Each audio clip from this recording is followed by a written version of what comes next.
Gadis itu, di luar perjalanannya, berdandan sebagai gadis jahat dan terikat dengan sistem super pria. Sistem orang lain membuat tuan rumahnya mati tanpa berpikir. Atau membuat tuan rumah gila menjilat untuk mendapatkan poin suka, sementara sistemnya utamanya adalah bertindak, tidak pernah menganiaya dirinya sendiri. Jadi ketika protagonis pria Xiaoyu memfitnah gadis itu mencoba merayunya dan ingin mengeluarkannya dari sekte pemurnian, sistem gadis itu meraung.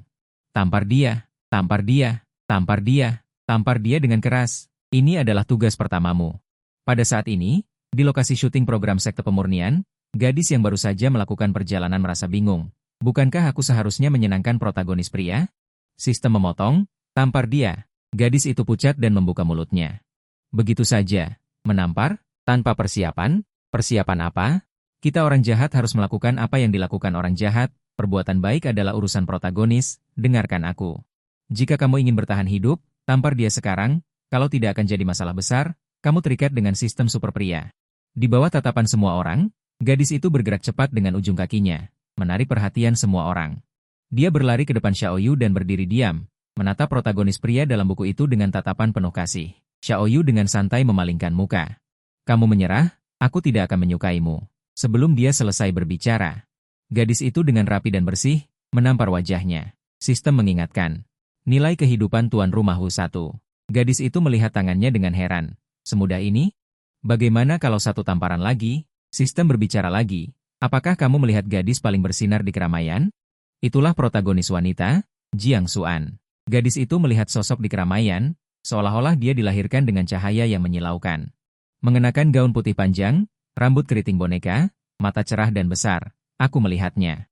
Itulah tugas keduamu. Gadis itu bertanya ragu-ragu. Dekati dia, menyenangkan dia. Protagonis wanita pasti bukan seseorang yang bisa diprovokasi oleh umpan meriam kecil sepertiku, kan? Sistem berkata dengan tegas, percaya diri seperti bukan sekumpulan sampah. Tampar dia. Kalau begitu tidak ada pilihan. Bahkan jika protagonis wanita menatapnya dengan mata berair.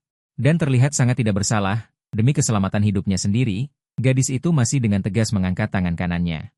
Namun, ketika dia hendak menampar, dia menyadari bahwa dia tidak bisa bergerak sama sekali. Gadis itu menoleh dengan bingung. Apa yang kamu lakukan? Xiaoyu menatap dengan kejam, hampir kata demi kata. Keluar dari giginya, berani kau menyentuhnya, coba saja. Coba saja, ayo coba. Gadis itu mengayunkan tangan satunya lagi dan menampar wajah Jiang Xuan. Meskipun tangan kiri tidak terlalu kuat. Menutup wajahnya, matanya dipenuhi amarah. Kakak, apa yang kamu lakukan? Sistem memberitahu, nilai kehidupan tuan rumah berkurang. Gusian mengangkat tangan kirinya. Dan menunjukkannya pada Xiaoyu yang ingin memakannya. Seperti yang diketahui semua orang. Orang punya dua tangan. Wenyan Xiaoyu mengertakkan gigi, dan pada saat ini Gusian telah merasakan manisnya menjadi penjahat, tanpa perlu diingatkan oleh sistem, dia bertanya lebih dulu. Ada lagi? Siapa lagi selanjutnya? Sutradara pulih dari keterkejutannya. Dan buru-buru berkata untuk menghentikan. Xiao Guan, apa yang kamu lakukan? Hentikan. Wenyan Xiaoyu berjalan ke sutradara tanpa ekspresi, lalu dengan terampil menamparnya. Nilai kehidupan tuan rumah berkurang. Sutradara yang menutupi wajahnya dan kacau ditiup angin. Wakil sutradara juga bergegas untuk menengahi, baru saja membuka mulutnya belum selesai berbicara. Guru Guan, kamu. Sistem memerintahkan dengan dingin, terus hapus. Gusian teringat wakil sutradara ini, yang sering menjual gosip yang dikumpulkannya secara pribadi, menghasilkan uang dengan memfitnah protagonis asli. Dia menamparnya lagi tanpa ragu. Kaulah yang paling suka menyebarkan berita burukku. Tamu pria datang untuk membujuk. Guan Xiao. Tamu wanita datang untuk membujuk. Saudari, wanita, nilai kehidupan di benaknya terus bertambah satu demi satu. Gusian seolah membuka benua baru. Ternyata inilah kesenangan menjadi penjahat. Dia menyipitkan matanya, berjalan ke arah kamera, di depan fotografer yang samar. Bahkan jika juru kamera tidak mengatakan apa-apa, Gusian tidak berniat melepaskannya. Hanya kamu yang selalu sengaja memotretku dari sudut yang buruk. Dan diam-diam menjual berita burukku ke calo, kan? Aku tidak. Sutradara melihat Gusian semakin tidak terkendali. Dan melihat jumlah penonton di siaran langsung telah melonjak hingga ratusan ribu. Dan kata kunci terkait telah naik ke trending topik, dan popularitasnya terus meningkat. Dia buru-buru mundur beberapa langkah. Menjauh dari Gusian, lalu dengan berani berteriak, Oke. Aku percaya kamu tidak menggoda Xiaoyu, kan? Mari kita bicara baik-baik, kamera siaran langsung ini masih menyala. Kamera yang melakukan siaran langsung sepanjang waktu, merekam semua yang baru saja terjadi. Penonton di siaran langsung juga berdiskusi dengan heboh. Gusian gila? Orang normal mana yang akan menangkap dan menampar orang? Berita buruk setiap beberapa hari. Gusian gila ya, orang normal mana yang langsung mukul orang seenaknya? Muncul gosip hitam setiap beberapa hari sekali. Pantas saja dia disayang fans gelap, levelnya lebih rendah. Dia menatap kamera hitam di sampingnya, berpikir sejenak. Tiba-tiba dia mengulurkan tangan, menggenggam kamera, dan mengarahkannya ke dirinya sendiri. Melihat wajahnya yang besar tiba-tiba muncul di layar, ruang siaran menjadi gempar. HMPH, dia akan meminta maaf di depan kamera dengan mata merah lagi kan? Sudah terlambat. Berani-beraninya menggoda gadis kecil kita, dan menyakiti Xiao An kita. Kali ini kalau tidak kami hujat sampai dia keluar dari industri hiburan, itu aneh. Mengenai uluran tangan, dia juga tidak ragu-ragu memberikan kamera pukulan, hanya sibuk menyerang mereka. Lupa memukul kalian, berani sekali. Seseorang duduk di rumah. Tamparan datang dari langit. Tidak tahu, aku duduk di toiletku baik-baik saja. Toko ponsel memberiku tamparan tak terduga. Bukankah kalian bilang aku datang online untuk menjadi kaisar? Dua suara terdengar. Apakah kalian yang menelepon kami untuk datang? Salah satu suara berkata, dia mengenakan setelan jas dan kacamata berbingkai emas. Saya mengetuk pintu dengan sopan, tidak ada siapa-siapa di luar, jadi kami masuk sendiri. Sosok hitam lain yang tampan dan panjang, mengenakan topi hitam dingin, mengenakan rompi tanpa lengan, memperlihatkan otot yang pas di lengannya. Garisnya halus dan tampan, sepasang mata Phoenix yang sempit dan cerah penuh dengan aura dingin. Dia bersandar di ambang pintu. Kacamata itu berbenturan dengan mata dingin itu. Saat tatapan mereka bertemu, pandangan pria itu sedikit terjerat. Sistemnya sangat beruntung. Dengarkan aku dulu, oke? Itu omong kosong. Garis kehidupan tuan rumah. Wajah idola yang baru debut itu sedikit miring ke satu sisi, seolah tidak bereaksi. Lalu dia sedikit menyentuh pipinya. Dia terkejut. Bagaimana bisa begini? Sistemnya sangat marah karena tidak produktif. Dia adalah pria Anda, Ji Jinzhou, penjahat terbesar dalam novel ini. Menghapusnya sama saja dengan melakukan perbuatan baik, bukan? Melihat tatapannya tertuju padanya. Asisten itu tersenyum dan menepuk-nepuk kedua pipinya. Nyonya, jika Anda menampar bos kami, Anda tidak bisa menampar saya. Tentang dia meliriknya dengan pandangan kosong, berkata asal-asalan, hanya kebetulan. Asisten itu terkejut dan mundur berulang kali. Sutradara seolah-olah menemukan penyelamat, bergegas maju, menarik asisten dan Ji Jinzhou menjauh dari studio syuting, bersiap untuk membicarakannya di luar koridor. Ji Jinzhou menatap tentang selama beberapa saat tanpa ekspresi, lalu berkata dengan dingin, keluar bersama. Sutradara melihat orang di depannya memiliki aura luar biasa. Sekilas terlihat bukan orang biasa, nadanya tanpa sadar menjadi lebih sopan. Anda siapa? Asisten menyerahkan kartu nama, kami dari grup teknisi. Ini adalah CEO kami. Sutradara sangat terkejut, dia sudah lama mendengar bahwa CEO Gigabi memiliki penampilan yang luar biasa. Kuharap dia tidak kalah sedikit pun dari bintang terkenal saat ini, bahkan bisa mengalahkan kecantikan semua orang. Tuan Ji, apakah ada sesuatu yang penting hingga Anda datang? Ada keperluan apa? Asisten Wen Yan bertanya. Apakah istri Anda menelepon kami? Agennya? Dia bilang ada sedikit kesalahpahaman di sini. Kebetulan kami searah, jadi kami datang untuk menjemput istri Anda pulang. Sutradara, jika Anda ada masalah, Anda bisa membicarakannya dengan saya dan pengacara. Istri Anda. Asisten itu tersenyum dan mengangkat tangannya memberi isyarat. Inilah istri kami. Sutradara tercengang. Meskipun asisten ini hanya bilang dia datang untuk melihat, kata-katanya menyiratkan dia ingin membela istrinya. Ternyata beginilah punya mata dalam drama televisi. Babak penghinaan dan tamparan wajah. Menampar wajah penjahat yang meremehkan orang, dan penjahatnya ternyata adalah dirinya sendiri. Saat itu, Nyonya mengambil alih percakapan. Sutradara, aku punya suami seperti itu. Apakah menurutmu aku akan menyukai ikan bakar itu? Dan bahkan menggoda dia? Sungguh lelucon. Nyonya memamerkan kalung kesayangannya. Kalung Ji Jinzhou. Melihat pria jangkung berotot besar itu. Dalam hal penampilan, Ji Jinzhou jauh lebih tampan daripada gadis itu. Adapun pemilik asli gadis itu. Mengapa dia tidak menyerangnya? Alasan hanya satu, Ji Jinzhou itu fanatik dan menakutkan. Baik menggoda dengan kecantikan maupun memaksa, tidak ada yang berhasil padanya. Lama-kelamaan, pemilik asli memindahkan perhatiannya keluar, ke pria-pria lain. Nyonya menghela napas. Pemilik asli benar-benar wanita yang tidak menghargai diri sendiri namun berhati baik. Dia menginginkan semua pria di dunia sebagai rumahnya. Ji Jinzhou berkata dengan wajah dingin, menepis tangan pria itu dari dadanya. Sutradara mengangguk berulang kali dengan bahagia. Memang benar anjing tidak akan mencari kotoran di luar jika di rumah ada kotoran, asisten itu tidak bisa menahan tawa. Nyonya melebarkan matanya. Siapa yang mencari kotoran? Ji Jinzhou mengerutkan kening. Siapa itu kotoran? Terserah padamu. Kamu adalah istri Ji. Mengapa kamu tidak memberitahuku sebelumnya? Melihat kesalahpahaman yang terjadi, sutradara tertawa terbahak-bahak. Sepertinya hari ini memang kami salah menuduhmu. Nyonya menerima kebaikan itu. Tidak masalah, aku memaafkan kalian. Lagi pula, itu tidak sepenuhnya salah paham. Jika tidak ada yang lain, aku akan pergi dulu. Ji Jinzhou melirik Nyonya, sedikit mengangguk. Kemudian dia berbalik untuk pergi. Sutradara menariknya kembali, seolah menemukan niat tersembunyi. Tuan Ji, apakah Anda masih kekurangan istri? Tidak. Pernahkah Anda berpikir untuk bergabung dengan acara kami? Kebetulan bisa berinteraksi lebih banyak dengan Xiao Guan. Sutradara sedang pusing karena variety show sebelah. Memiliki CEO tampan, kaya, dan berbadan bagus sebagai daya tarik, menarik sebagian besar penonton. Menyebabkan peringkat mereka menurun. Jika Ji Jinzhou, yang jarang tampil di dunia bisnis dan politik, bisa berpartisipasi dalam acara mereka, peringkatnya pasti tidak akan buruk. Tidak mau. Ji Jinzhou menolak dengan dingin, berbalik dan pergi tanpa ragu sedikit pun. Host memintanya berpartisipasi, sistem tertawa terbahak-bahak, mengeluarkan tawa jahat penjahat, yang hanya muncul di anime. Tentu saja, sebagai penjahat, Anda harus membuat semua orang sial sama rata. Ji Jinzhou tidak mau berpartisipasi, maka kita harus membuatnya berpartisipasi. Tentang mengapa, sistem jahat dan narsis ini apa? Dia menoleh ke sutradara. Sutradara, jika saya bisa membuatnya berpartisipasi, apakah Anda akan memberi saya komisi? Sutradara tidak terduga. Komisi? Kalau begitu saya mau komisi 80%. Tidak bisa, paling banyak 30%, 70%. Hanya bisa 40%. Tentang memberi isyarat padanya, sambil melihat punggung Ji Jinzhou yang pergi, dia berkata, kalau orang ini pergi, kamu tidak akan pernah bisa menghubunginya lagi. Sutradara menggertakkan giginya.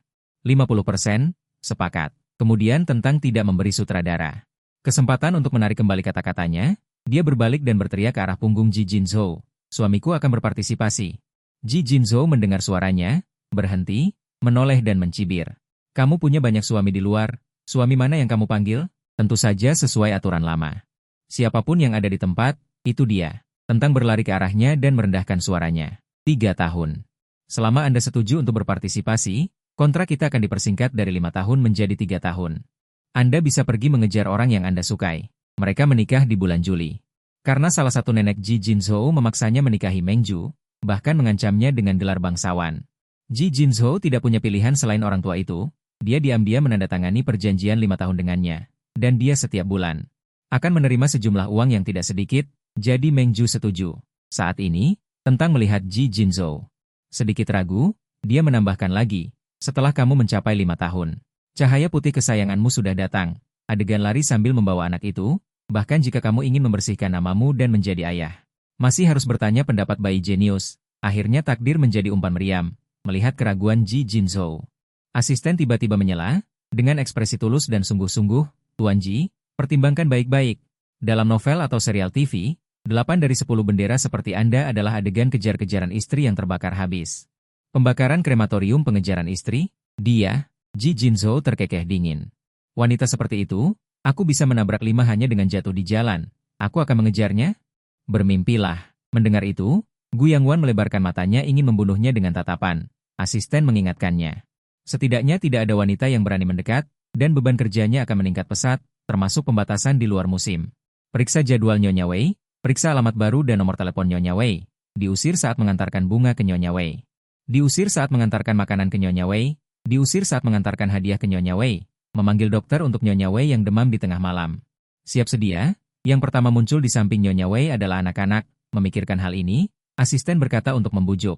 Saat orang lain sibuk, Tuan Ji, Anda masih sibuk dengan gosip, sungguh memalukan. Ji Jinzhou merasa sedikit tidak berdaya, tetapi dia dengan cepat kembali tenang dan berkata, hanya perang di medan perang komersial yang akan membuatku merasa malu, bukan apa-apa. Itu adalah binatang yang belum mekar, kurasa aku tidak merasa malu. Asisten itu tertawa. Maksudku, kurasa Tuan Ji, Anda sedikit mempermalukan saya, di kalangan asisten mereka. Mana yang tidak dibaca, novel presiden di daftar platform utama, bagaimana Fleabag ini bisa memberi perintah. Mata Ji Jinzhou dingin, sungguh berani, jika bukan karena dia ada di daftar asisten. 5 besar pujian, dia pasti akan memecatnya. Apapun yang terjadi. Acara ini pasti akan saya ikuti, pernikahan juga pasti akan saya akhiri. Ji Jinzhou bertaruh. Pandangannya lurus ke arah sutradara yang penuh harap, di acara berikutnya saya akan datang untuk syuting, waktu serah terima Anda dengannya. Ya, asisten itu menghela napas tanpa disadari, mengeluarkan ponselnya dan bertukar nomor dengan sutradara. Para presiden ini sepanjang hari bercinta, mereka akan jujur setelah memindahkan beberapa bata dari lokasi. Sutradara sangat senang dan menyetujuinya. Temannya marah, sekilas tanpa disadari, dia menemukan asisten yang sopan ini di permukaan. Dengan wajah polos dan murni, dia mengubah punggung bosnya, mengubah punggung awal. Ayah kaya versi 1 benar-benar baik, diubah menjadi bandit keras kepala. Memikirkannya lagi dan merasa itu tidak baik. 152 menghapus 1 kata. Tidak menulis 2 kata, bocah bandel keras kepala. 153 asisten. Setelah selesai, menyimpan ponselnya dengan puas, menghadapi mata sutradara yang tercengang. 154 asisten tersenyum tipis. Senang bekerja sama. 155 ketika sutradara berbalik, dia melihat orang yang tertawa diam-diam. Jari-jarinya menunjuk ke arah kamera. 156 petunjuk yang terang-terangan. Oh, sutradara terlihat tidak berdaya. 157 pasangan ini, satu bocah bandel keras kepala, yang lain adalah gadis yang menyebalkan. Dan acara rekaman hari ini 158 karena kecelakaan ini, perjalanan dihentikan. Tinggalkan villa tempat syuting, ini di pinggiran kota. 159 dia dengan bosan menunggu mobil perusahaan menjemputnya kembali ke perusahaan. Sebuah mobil mewah yang tidak mencolok perlahan. 160 berhenti di depannya. Jendela pengemudi turun, memperlihatkan wajah asisten itu. 161 senyum tanpa keluhan pekerja upahan. Nyonya, mari kita kembali bersama. 162 dia melihat orang di sebelah jendela melalui jendela mobil. Dengan tangan bersedekap, mata terpejam. 163 tanpa tidak ingin memperhatikannya. Dia berpikir, masih setengah jam lagi untuk menunggu mobil perusahaan. 164 lebih baik nebeng mobil mereka pulang. Dia membuka pintu mobil dan naik, duduk tanpa beban. 165 di sebelah Ji Jinzhou. Ji Jinzhou seolah takut dia akan mengambil keuntungan darinya. 166 bergeser ke dalam. Dia tidak peduli, penjahat. 167 dalam hati pasti sedikit mesum. Dia melepas sepatu hak tingginya yang indah, seluruh tubuhnya terasa jauh lebih nyaman. 168 baiklah, ayo pergi. Tunggu, kita juga harus menunggu Nona An bersama. 169 sulit mendapatkan taksi di sini. Saat dia hendak setuju, tiba-tiba otaknya mendapat kilasan inspirasi. 170 memunculkan beberapa detail novel yang terlupakan. Tetapi fragmen teksnya terfragmentasi. 171 bagaimanapun itu tidak bisa dihubungkan menjadi sebuah gambar. Tidak, ini tidak benar. 172 penjahat pria kedua dan protagonis wanita. Kapan mereka muncul? Pasti akan terjadi sesuatu yang besar. 173 dia menggerakkan jari kakinya untuk berpikir. Akhirnya teringat. Jiang Xuan dan Ji Jinzhou di jalan pulang. 174 akan mengalami kecelakaan mobil. Keduanya melarikan diri dari malapetaka bersama. Mobil itu hancur. 175 tetapi keduanya hanya menderita luka ringan. Efek jembatan gantung memperdalam ikatan mereka, dan menghapus 1 kata dan tidak menulis 2 kata. Anak nakal besar.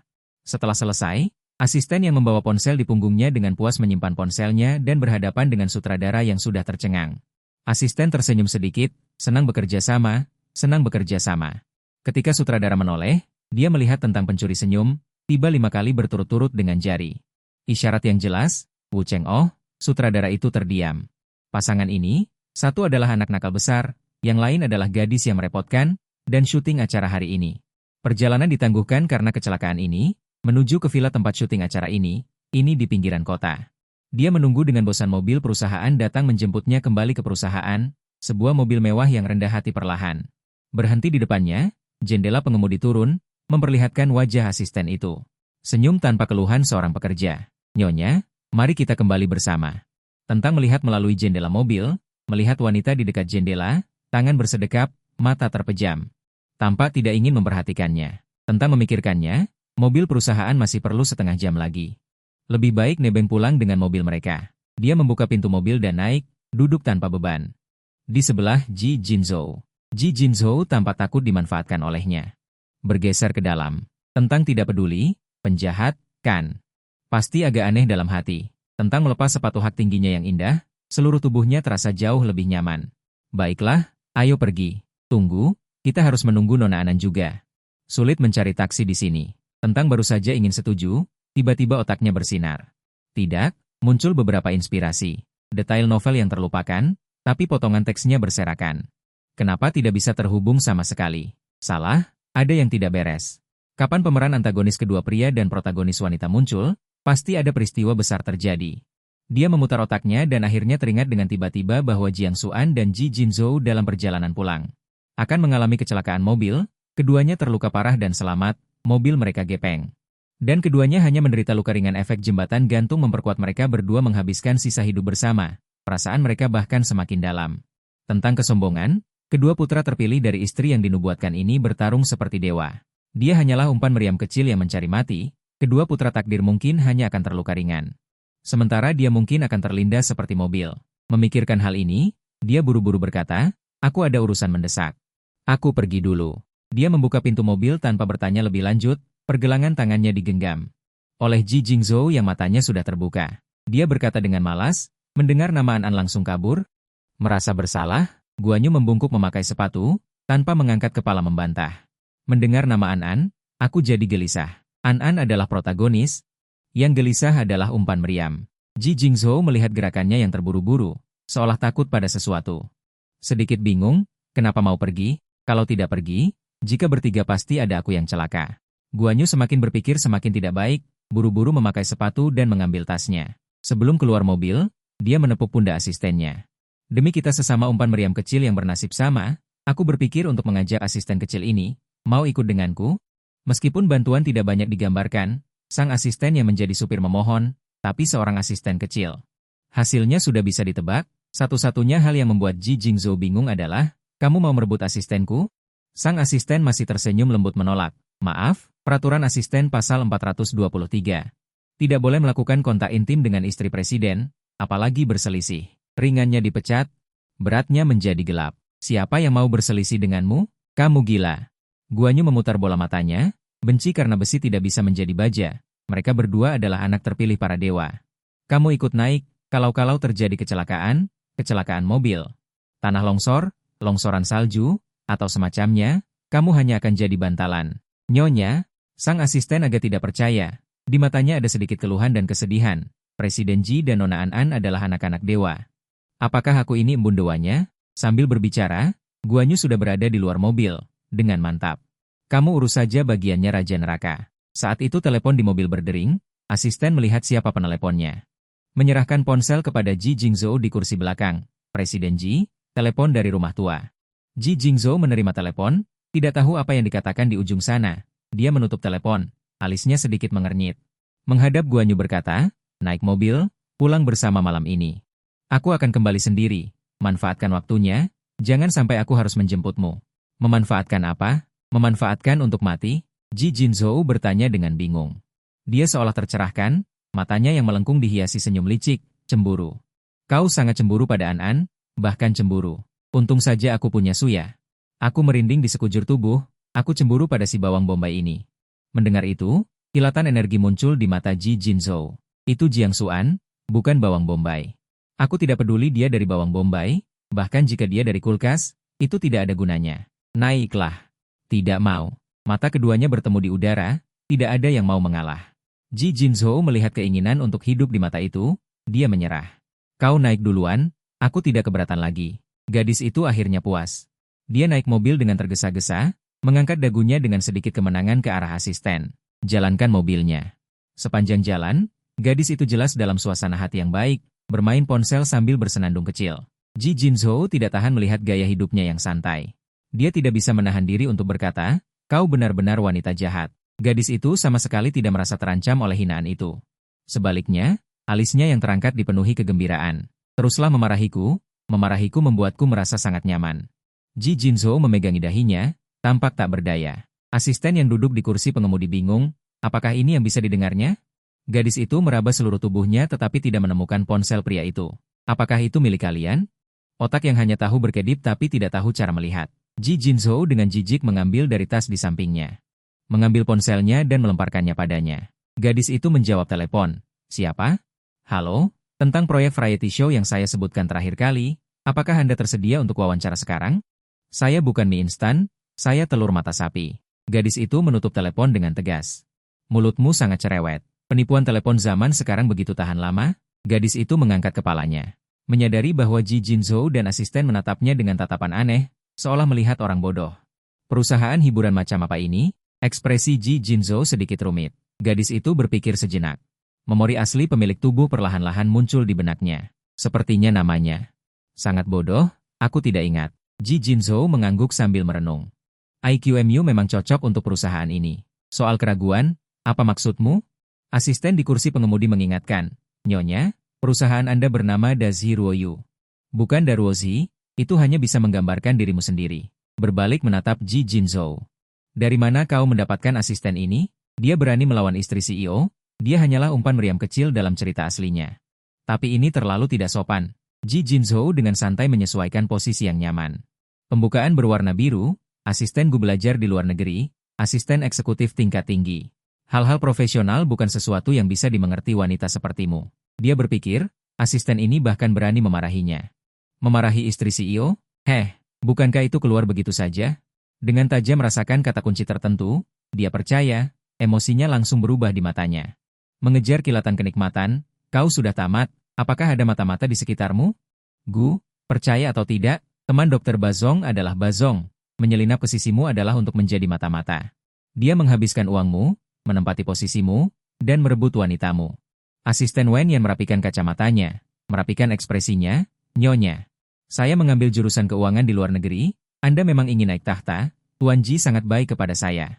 Saya tidak punya teman dokter yang saya kenal, juga tidak punya niat untuk berkencan. Ya, saya juga begitu, ketika saya bekerja paruh waktu. Dia juga secara terbuka menyanjung dan mempermainkan bos saya seperti ini. Asisten itu tanpa daya ingin mengemudikan mobil ke parit, apakah dia harus ditikam hari ini? Mungkin suatu hari nanti, kau akan membunuh Ji Jinzhou dan menggantikannya sebagai posisi Bazong. Dan terlibat dalam cinta segitiga yang ramai dengan Jiang Xuan. Dengan pinggul terlipat, dia terus bergosip dengan terang-terangan, bagaimanapun, dia terikat dengan sistem penjahat. Hidup 1000 tahun, semakin banyak kejahatan yang dia lakukan, semakin lama dia hidup. Asisten itu menatapnya lagi dari kaca spion. Nyonya, Anda keterlaluan, Anda membuat saya merasa sangat senang juga. Ji Jinzhou tiba-tiba merasa seolah-olah dia telah memasuki ruang yang disebut tidak bertarung, tidak saling mencintai, tidak bisa keluar. Dia ingin menyingkirkan kedua orang ini.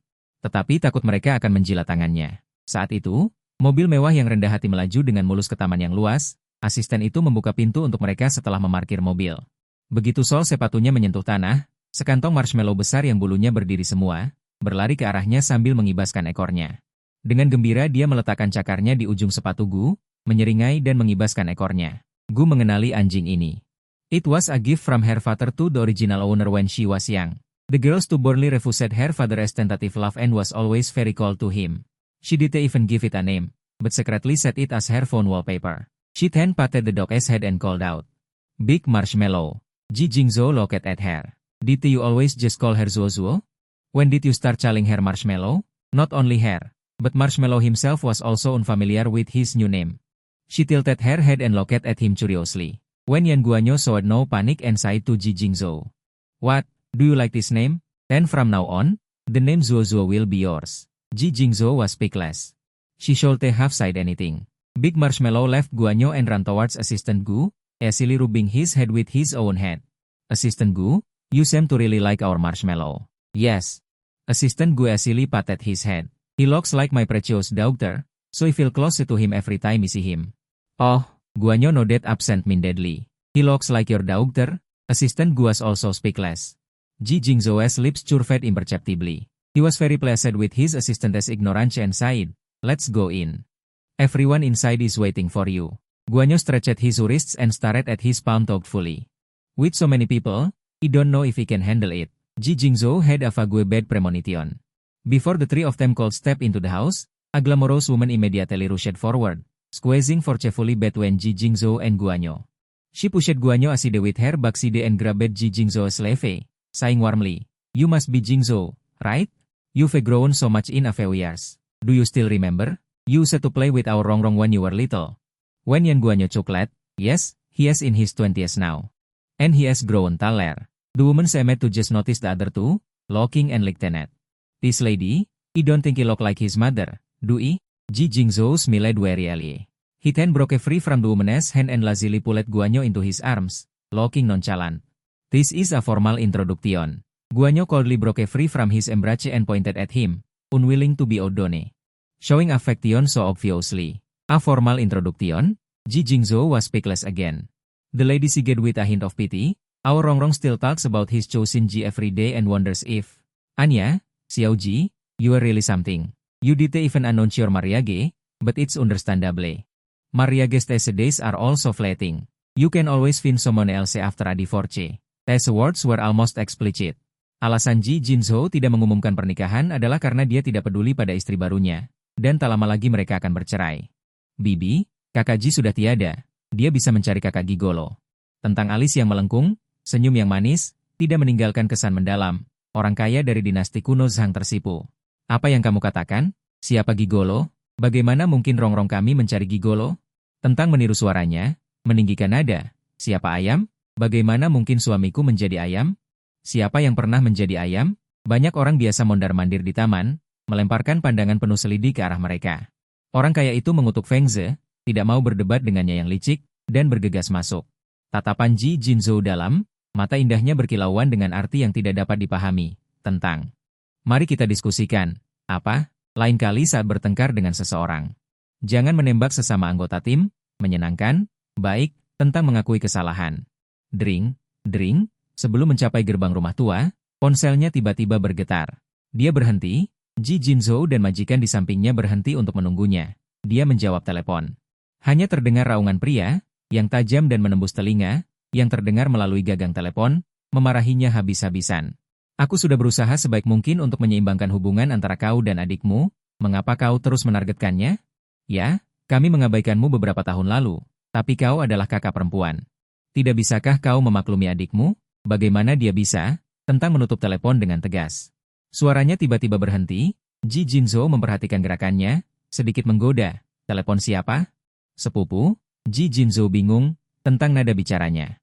4 saudara laki-laki iblis memanggil sepupu. Setiap keluarga punya kesulitan sendiri. Rumahku penuh orang gila. Ji Jinzhou kemudian mengerti. Ini Paman Guan, apa yang kau lakukan lagi? Bagaimana Paman Guan yang lembut dan sopan bisa begitu marah, membunuh Jiang Xuan dengan tamparan? Tentang mengangkat dadanya dengan bangga, tapi aku tidak mengaku menargetkannya. Aku menargetkan semua orang secara setara. Aku menampar setiap orang yang hadir. Dia menatap Ji Jinzhou. Mencari persetujuan dengan tatapan menyelidik, kau bilang begitu kan? Ji Jinzhou merasa terhormat. Bukankah begitu? Dia bahkan tidak melepaskannya, jelas-jelas dia menampar Xuan dan dirinya sendiri. Dia seharusnya marah, tetapi ketika dia melihat mata yang berbinar itu, kejengkelannya lenyap seketika.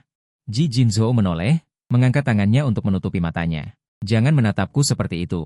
Dia ingin menghindar. Hanya bergurau sambil lalu. Kenapa? Jangan-jangan kau memikirkannya. Jelas wanita jahat ini menamparku dan An-An, aku seharusnya menamparnya kembali. Tapi entah kenapa, melihat mata yang berbinar dan berkilauan itu, aku benar-benar tidak bisa merasakan sedikit pun kemarahan. Benarkah? Mendengar itu, jantung Ji Jinzhou berdebar kencang. Tingkat tumpang tindihnya begitu tinggi, dia pasti curang. Ji Jinzhou mengukur tirai dingin dan menjawab. Tidak, sebenarnya matamu seperti lampu mobil, aku takut ditabrak mobil. Dia ingin menyipitkan matanya. Tidak mau kalah, akulah yang takut padamu sampai seperti badai yang memusnahkan dan memijak kaki. Saat tidur, kau akan merobek sarung bantalku. Ji Jinzhou mengangkat alisnya, mempekerjakan asisten untuk berdiri. Di sampingnya, dia tersenyum sopan dan cepe. Dia sudah memikirkan sarung bantal untuk tidur. Dia tahu ini adalah novel presiden. Satu mengejar tanpa henti, satu lagi mundur di mana-mana karena tidak bisa membalas. Dia tanpa sadar menghela nafas. Sudah lama aku tidak mendengar Tuan Ji berbicara begitu banyak. Dia ingin mengangguk.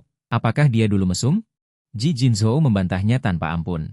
Sudah, kau hanya datang ke sisiku selama sebulan. Asisten itu tidak tahu mengapa. Ketika dia mengucapkan kalimat itu tanpa sadar barusan, seolah-olah tiba-tiba muncul satu set jimat pelayan pada dirinya. Telepon itu belum ditutup, dan telepon berdering lagi. Kali ini dia menjauhkan gagang teleponnya, lalu dengan hati-hati mengangkat telepon. Xiao Yu. Dia dan Su Fei takut bahwa Xiang Yu akan menyela. Dengarkan, seluruh proses pengirimanmu telah menyebar ke seluruh jaringan. Sekarang ada analisis kondisi penyakitmu, dan ada gosip yang mempercepat pengungkapanmu, dan ada penafsiran berlebihan tentang video-video emosimu di masa lalu. Seluruh departemen humas perusahaan kita sudah kewalahan. Sekarang kebencian bisa memunculkan hantu. Jangan kembali, kau akan dipukuli. Dan banyak mitra yang sebelumnya menandatangani kontrak sedang menunggu untuk melihat kondisi penyakitmu dan menunda kerja sama tanpa batas waktu. Pelanggaran kontrak akan dipotong dari rekening pribadimu. Aku tahu kau tidak peduli dengan uang kecil ini. Sembuhkan penyakitmu dengan baik.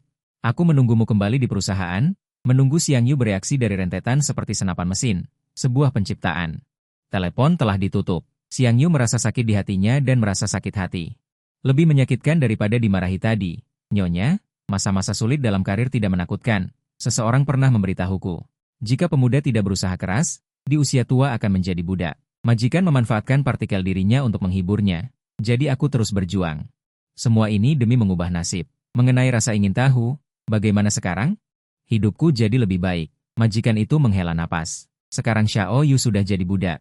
Tentang diri, itu memang benar. Bagus, kamu mengubah status sosialmu dengan ilmu. Sebelum tidak bekerja, saya adalah karyawan biasa. Sekarang setelah bekerja, malah kembali ke apa yang kita sebut budak, dan kerja keras kita. Seperti anak kecil. Keduanya saling pandang, Kiki menghela napas.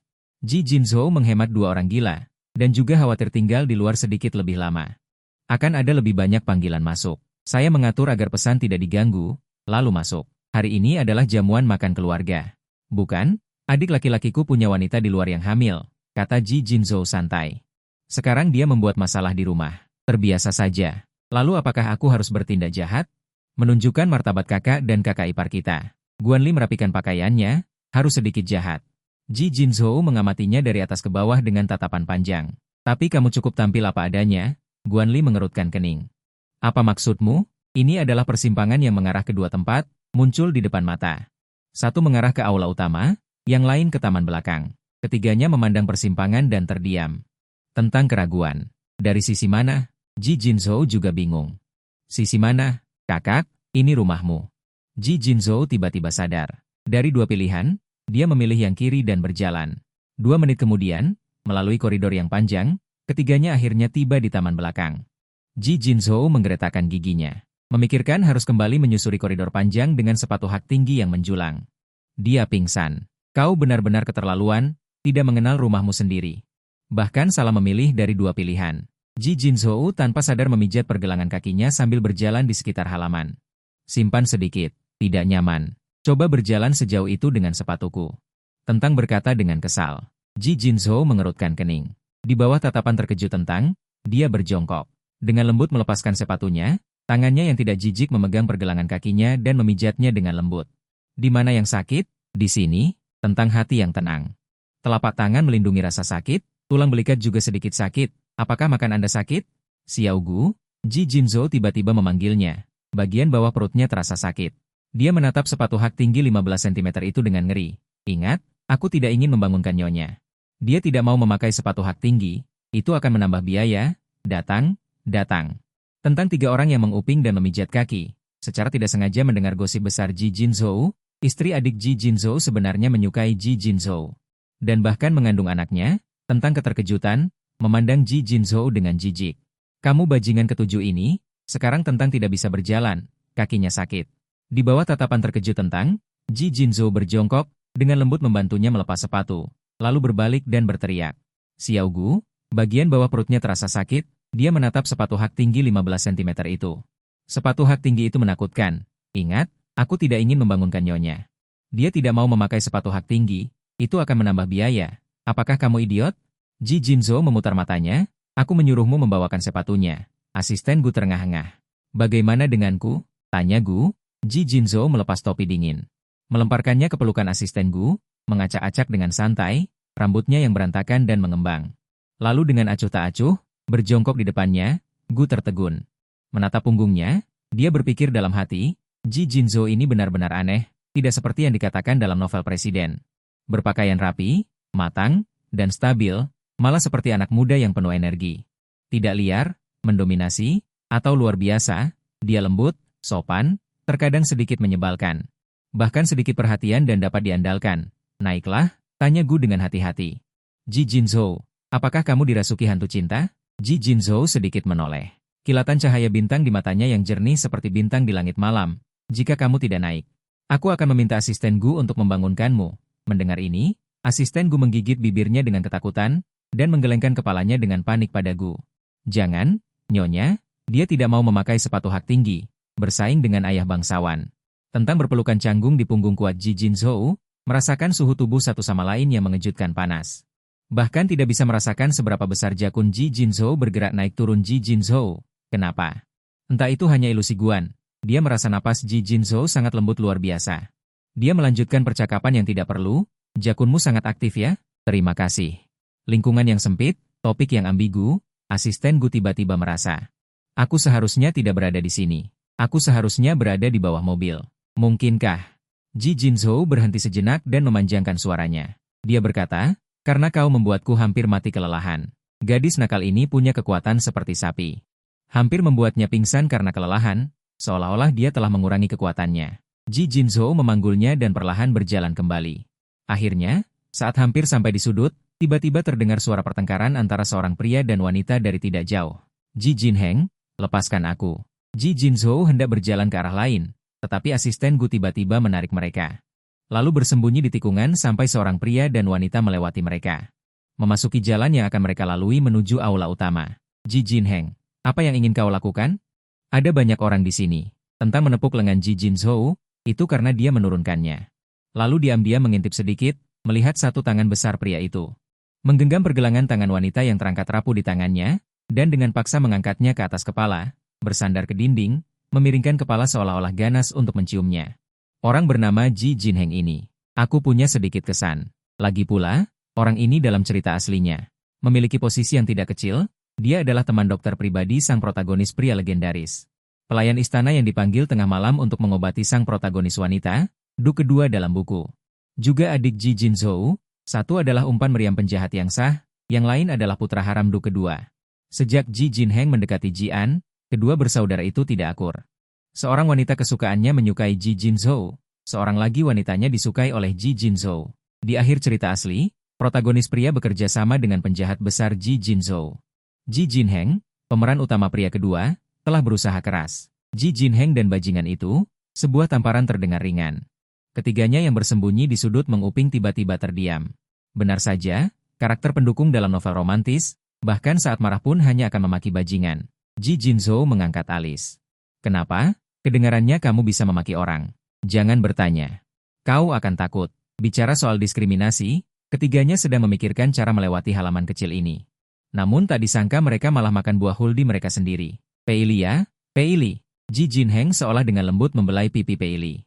Namun, matanya memancarkan keganasan yang tidak sesuai dengan penampilannya. Melihatku, apakah kamu akan teringat kakakku? Di sudut jalan, ketiganya saling memandang dengan cemas, menatap Ji Jinzhou tanpa rasa jijik, mata mereka dipenuhi ketamakan yang terang-terangan. Dasar bajinganmu yang punya 7 saudara laki-laki dan 8 saudara perempuan. Ji Jinzhou terdiam sejenak, lalu 2 detik kemudian mengeluarkan satu kalimat. Aku jauh lebih tampan darinya. Sambil memutar matanya, Ji Jinheng di sisi lain berkata dengan santai. Sayang sekali, dia sudah punya wanita lain di sisinya. Walaupun wanita itu bodoh dan tak punya otak. Tapi orang secerdas dirimu, kalah dari wanita seperti itu. Malah menikah denganmu si anak keempat yang kau pandang rendah. Tidakkah kamu merasa malu? Tiba-tiba memakan melon sampai diri sendiri, dia perlahan mengeluarkan tanda tanya. Siapa yang bodoh dan tidak punya otak? Dia memarahi dengan marah, menahan tawanya. Kenapa kamu tidak pergi tadi? Harus berlama-lama di sini menguping? Sekarang bagus. Di sisi lain, Pei menoleh, terdiam. Ji Jinheng dengan keras mendorongnya ke dinding, dengan dominan mencengkeram pergelangan tangannya, dan membenturkannya dengan keras ke dinding. Kemudian dia menggigit bibirnya dengan keras, kakinya memerah, darah segera mengalir. Jangan. Peili memalingkan wajah sambil menangis, aku hamil anakmu. Oh ya? Mendengar itu, Ji Jincheng tertawa sinis, pada akhirnya, itu milikku, atau milik kakakku. Kau sendiri tidak tahu, kan? Ji Jinzhou tidak melihat Guan Yu, yang terakhir seolah-olah tidak terjadi apa-apa menatap tuannya. Melihat keduanya menatapnya, Guju menunjuk dirinya sendiri dengan penuh tanda tanya, hening luar biasa. Aku, tidak ada yang memberitahunya. Guan Yu mengertakkan gigi dan mengutuknya dengan suara rendah. Kenapa kau menyuruh kami bersembunyi tadi? Sekarang sudah begini, terjebak di antara dua pilihan. Puas? Guju tampak sangat sedih, aku bunga putih tak berdosa, aku tidak tahu keluhannya. Dia sedikit malu. Maaf, Nyonya, tadi penyakit profesional saya kambuh. Asisten berkata di tangannya, ketika mendengar langkah kaki, sudut, tangga, kantor dan tempat tersembunyi lainnya, terdengar suara aneh. Asisten kita harus melakukan, tidak mendengar, tidak melihat, tidak berbicara, tidak muncul, 4 prinsip utama. Jadi tanpa sadar, Ji Jinheng dengan tajam merasakan ada seseorang yang berbisik di tikungan. Seseorang sedang berbicara dengan suara rendah, matanya memancarkan kilatan dingin. Li Shanghachi. Tentang apapun yang terjadi, mendorong orang itu langsung keluar. Orang itu tidak sempat menghindar. Senjata itu jatuh ke dalam jarak pandang kedua orang itu dengan cepat menyesuaikan ekspresinya, tersenyum dan menyapa. Selamat sore, tuan yang menyebalkan. Ji Jinheng menatapnya dengan curiga. Kamu adalah orang di sebelah kakakku, dan orang yang menemanimu melihat orang yang datang. Wajahnya tiba-tiba kehilangan warna. Apa yang terjadi dengan asistenmu ini? Kenapa kamu tidak berada di sisi kakakku, malah datang menguping pembicaraan kita? Orang itu berkata dengan tegas, kami sama sekali tidak. Apakah Nyonya tahu tentang ini? Dalam hati dia diam-diam senang. Hei, sudah ada gosip besar, impas. Tapi kakak laki-laki dan asistennya bermain cukup liar ya. Orang itu memiringkan kepalanya dan melihat ke arah sepatu hak tinggi yang baru saja dirangkul dengan ambigu. Cepat mundur, jaga jarak. Tuan muda kedua, sama sekali tidak seperti yang kamu pikirkan. Sangat vulgar. Aku, tentu saja aku tahu. Ji Jinheng berkata demikian di mulutnya, tetapi matanya semakin aneh. Kalian tadi menguping pembicaraan? Ji Jinzhou menyipitkan matanya, seringai muncul di sudut bibirnya. Istriku sama sekali tidak menguping pembicaraan, dia hanya kebetulan lewat. Benar kan? Guan merasa tidak berdaya, hanya bisa memaksakan diri untuk keluar. Hei, kebetulan sekali. Ji Jinheng terkejut sejenak, lalu mencibir. Benar-benar apa yang dikatakan datang begitu saja. Karena kakak laki-laki sudah mendengarnya, mari kita bicarakan dengan jelas. Ji Jinheng menatap Ji Jinzhou dengan penuh permusuhan, aura tegang mereka tidak seperti saudara, lebih seperti anjing liar yang memperebutkan wilayah. Setelah menatap sebentar, matanya mulai kering, dia tersenyum dan menoleh ke arah Guan yang pucat di sebelahnya. Bukankah kamu sangat ingin melihatnya? Sekarang orangnya datang, tapi sepertinya ada seorang wanita cantik di sebelahnya. Sekarang anak di perutmu. Sepertinya akan menjadi anak haram yang paling kamu benci. Berhentilah berpura-pura, kamu tadi memarahi aku bodoh dan tidak punya otak. Aku sudah mendengarnya. Senyum Ji Jinheng membeku seketika, dalam hati meraung. Tidak tahukah kamu apa itu gelombang tersembunyi dan perebutan kekuasaan? Begitu kamu datang, kamu memberinya pukulan telak yang mematikan. Dalam keadaan menyedihkan di depan orang yang disukainya, Guan tidak tahan lagi dan berteriak, menangis terseduh-seduh, sangat menyedihkan. Anaknya adalah milikmu, kamu bajingan. Ji Jinheng mencibir. Aku rasa itu milik kakakku. Anakku. Ini anakku, baiklah.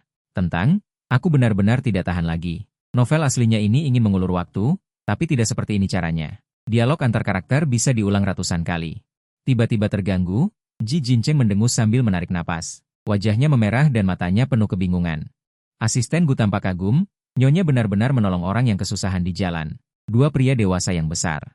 Anak siapa itu? Dia mendakwa begitu saja. Tentang meraih tangan Ji Jincheng dan berteriak. Tangisannya bagaikan hujan bunga persik, aku melihatnya saja sudah iri. Anak itu milikmu, dasar bajingan. Ji Jincheng tertawa dingin, aku rasa itu milik kakakku. Sambil menarik napas, hidungnya memerah. Matanya penuh kebingungan. Asisten Gu tampak kagum, Nyonya benar-benar menolong orang yang kesusahan di jalan. Dua pria dewasa yang besar. Anak siapa itu? Dia mendakwa begitu saja. Tentang meraih tangan Ji Jincheng dan berteriak. Sambil memakai baju, dia mendongak dan berbicara denganmu. Nona besar, jika kamu punya kesulitan, katakan padaku. Biar kulihat apakah aku bisa membantu. Berdiskusi denganmu. Dia sedikit meragukan telinganya. Sampai sibuk? Apakah dia mendengar sampai sibuk? Tentang menarik tangan Ji Jincheng dan asisten Gu, berjalan melewatinya. Berhenti di tengah jalan, berbalik, dan berkata pada orang yang sedang berbicara denganmu. Kamu punya masalah besar yang tidak bisa kubantu. Masalah kecil pun belum tentu ingin kubantu. Tapi jika ada sesuatu, katakan saja. Lagi pula kamu tidak punya nomor kontakku. Orang yang sedang berbicara denganmu mengangguk tak bisa berkata-kata. Kesedihan dan keluhan bertemu Ji Jincheng secara tiba-tiba pun sedikit mereda. Terima kasih. Kecil. Aku hanya bicara santai. Tentang menarik lengan keduanya dan menariknya. Berjalan menuju aula. Ji Jincheng melihat mereka. Melihat punggung ketiga orang yang pergi, dia tertegun. Sepertinya dia baru saja mengatakan, masalah besar tidak ingin dibantu, masalah kecil malas membantu.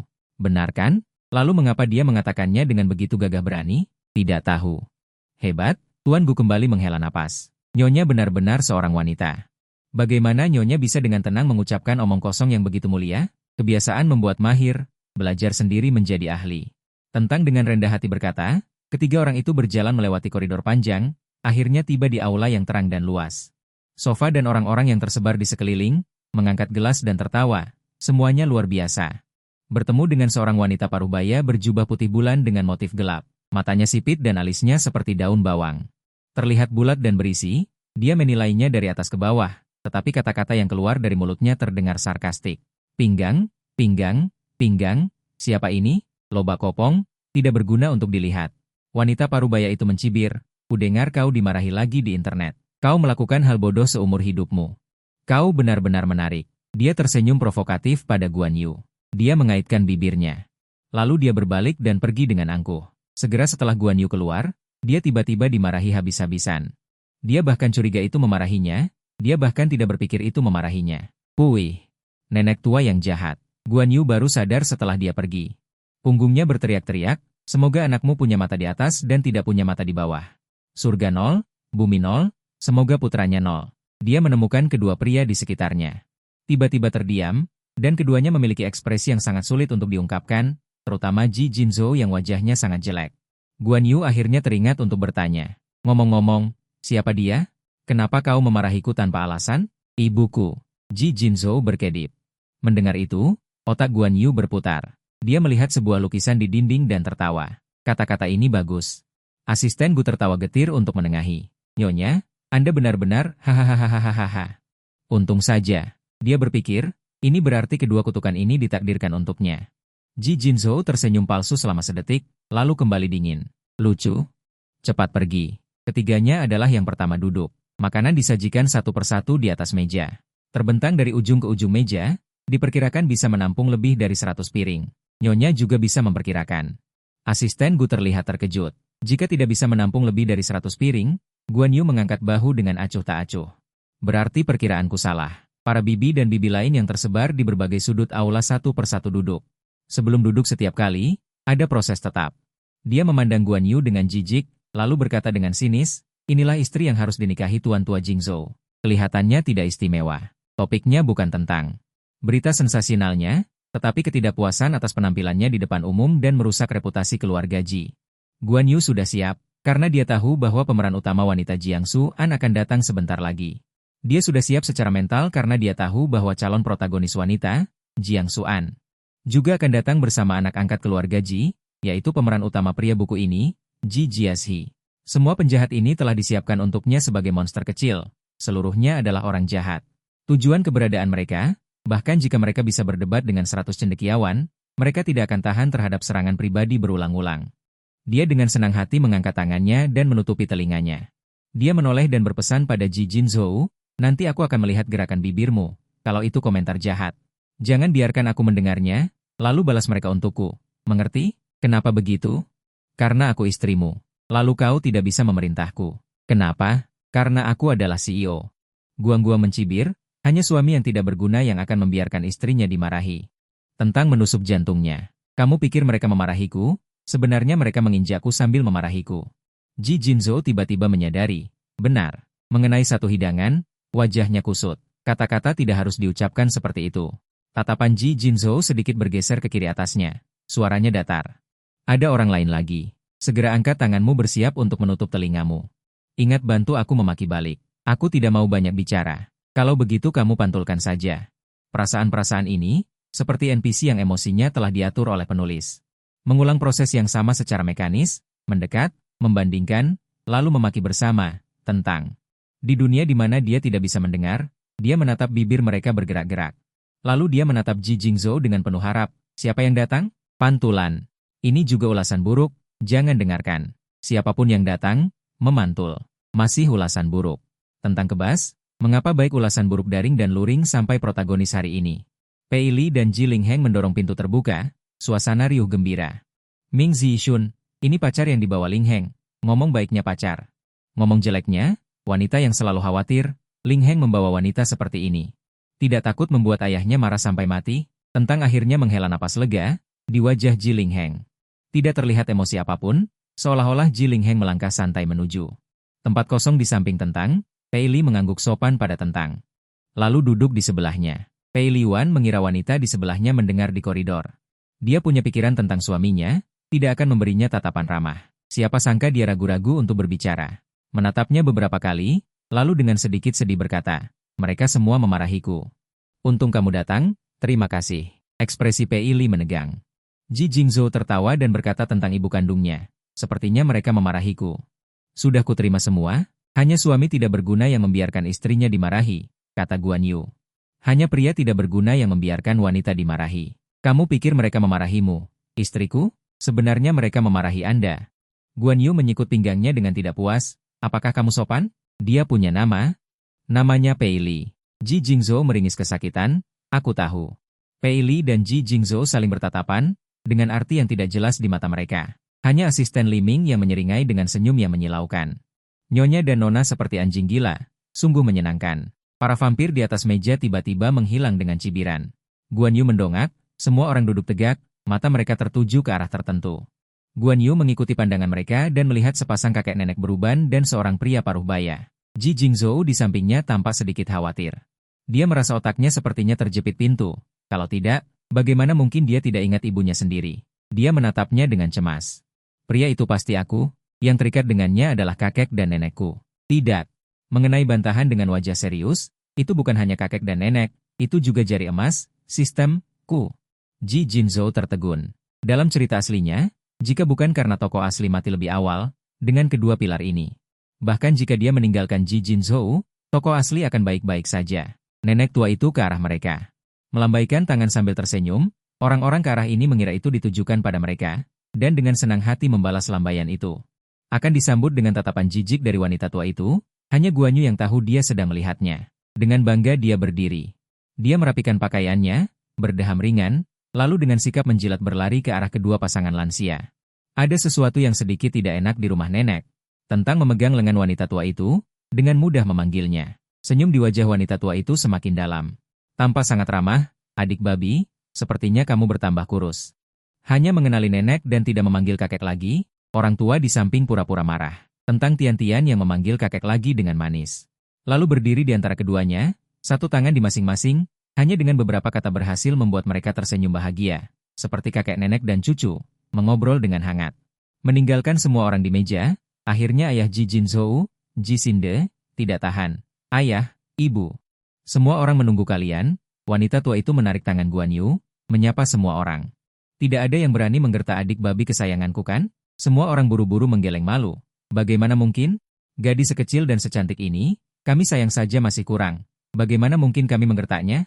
Kakek berkata dengan suara mantap dan berwibawa. Benarkah, adik babi? Dibandingkan dengan nenek yang memanggilnya adik babi dengan lembut dan penuh kasih sayang. 2. Adik babi, dari kakek yang kuat dan bersemangat membuat Guan Yu merasa. Dia sepertinya benar-benar dipanggil babi. Babi hutan yang berlari liar di hutan, melihat dua jari emas di sampingnya, Guan Yu sengaja memanjangkan suara putrinya. Faktanya, hanya sedikit orang yang tidak pernah menggertakku. Mereka semua memarahiku. Memarahiku satu persatu, memarahiku dengan berbagai cara. Mendengar itu, bibi-bibi yang berkerabat menjadi tertawa canggung. Ding, terdeteksi bahwa host melakukan tindakan buruk melaporkan, nilai penjahat E1. Host dapat menukar nilai kehidupan 1:1, atau membuka hadiah setelah nilai penjahat penuh 10 poin, dan menukarkan hadiah misterius. Hadiah? Guan Yu bersemangat mendengar itu. Hadiah sistem terdengar seperti contoh jari emas yang melimpah. Dia segera bertanya. Apa cara tercepat untuk mendapatkan nilai penjahat sekarang? Perampokan? Rampok semua orang.